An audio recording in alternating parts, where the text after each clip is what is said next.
Ini menarik kalau kita gali lebih dalam lagi cerita hubungan antara Mas Aji dengan sang kapten Rizky Ridho. Karena saya pahami betul, walaupun saya bukan pemain bola Mas Aji, tapi yang namanya seorang kapten ketika kemudian mengenakan ban kapten, tanggung jawabnya itu saya rasa pasti akan berlipat ganda. Pasti ada perasaan seperti itu di benaknya, di perasaannya. Tanggung jawab, bahkan juga mungkin ketakutan ataupun nervous. Serasa semua tugas ini ada di pundaknya. Nah, sehingga kemudian menghadirkan seorang Rizky Ridho seperti yang kita lihat di lapangan pada terakhir adalah Selasa malam lalu di partai final, ini adalah membuktikan bahwa selama ini Rizky Ridho sudah ditempa pengalaman, sudah diberikan ilmu termasuk oleh Mas Aji Santoso sebagai pelatihnya di level klub. Mungkin bisa diberikan informasi juga kepada kita, sosok seperti apa sebenarnya Rizky Ridho ini, kemudian ia bisa berhasil mengemban tugas sebagai kapten bahkan di level timnas, Mas Aji.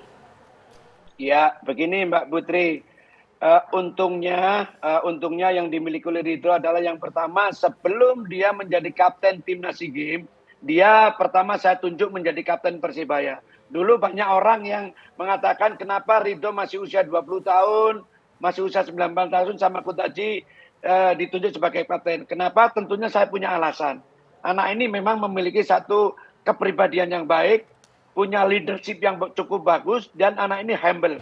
Dia sering suka belajar, dia kalau diberiin tahu selalu menurut. Jadi memang karakter seorang leadership Ridho ini sangat memiliki. Kita tahu penampilannya, performanya begitu rapi, begitu good looking, ya kan.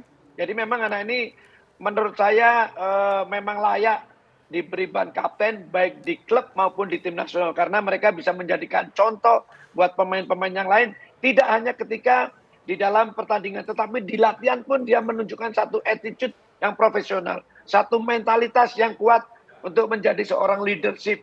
Begitu Mbak Putri Viola. Ketika kemudian Rizky Ridho ini ada di masa karantina, persiapan TC gitu menjelang ke SEA Games ataupun juga saat sudah berada di Kamboja, ada tidak mungkin cerita apa ketakutannya, apa keraguannya kepada Mas Aji?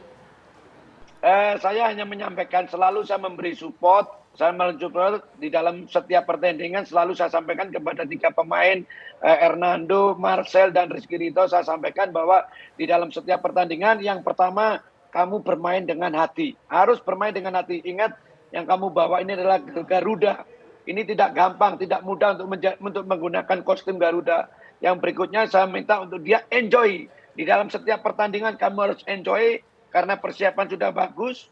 Dan yang berikutnya adalah mengikuti instruksi pelatih. Selalu itu yang saya sampaikan kepada mereka supaya bisa tampil maksimal. Karena di dalam pertandingan itu setiap pemain pasti diharapkan untuk bisa tampil maksimal. Seperti itu Mbak Putri. Mas Aji, kita juga ingin dengar nih, pada saat Mas Aji dulu mendapatkan medali emas di SEA Games 1991, ketika kemudian selesai peluit panjang ditiupkan, seperti apa reaksinya, seperti apa yang dilakukan? Apalagi saat itu kemudian mendapatkan medali atau mendapatkan pengalungan medali emas, seperti apa Mas? Supaya kita juga bisa tahu bagaimana perbandingan antara 91 dulu dengan 2023 kemarin.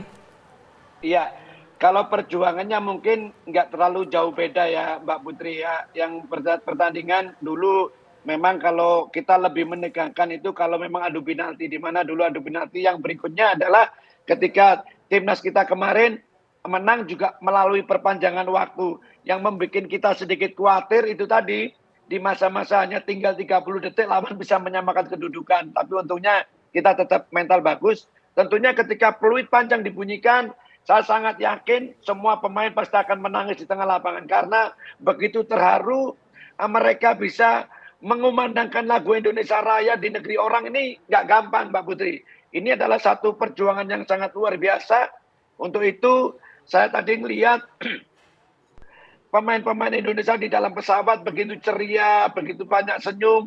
Ya sudah waktunya lah mereka menikmati hasil perjuangannya mereka menikmati hasil kerja keras mereka, Mbak. Tentunya saya sangat yakin Ketua Umum PSSI dan pemerintah akan memberi apresiasi yang tinggi buat tim kita. Semoga. Itu tadi yang bisa kita pahami dari Mas Aji Santoso. Ini adalah hasil kerja keras mereka. Sudah waktunya mereka menikmati pengorbanan mereka selama ini. Apa yang mereka lakukan selama ini, persiapan yang betul-betul mereka jalani oleh timnas kita ini. Ini ada cerita menarik juga. Mas Aji. Kalau Mas Aji kan lihat di foto-foto ini, termasuk kita tayangkan juga sekarang, ini para pemain pada saat penerbangan ataupun juga terbang kembali ke tanah air, mereka semuanya sumringah begitu kan, begitu happy mereka semuanya.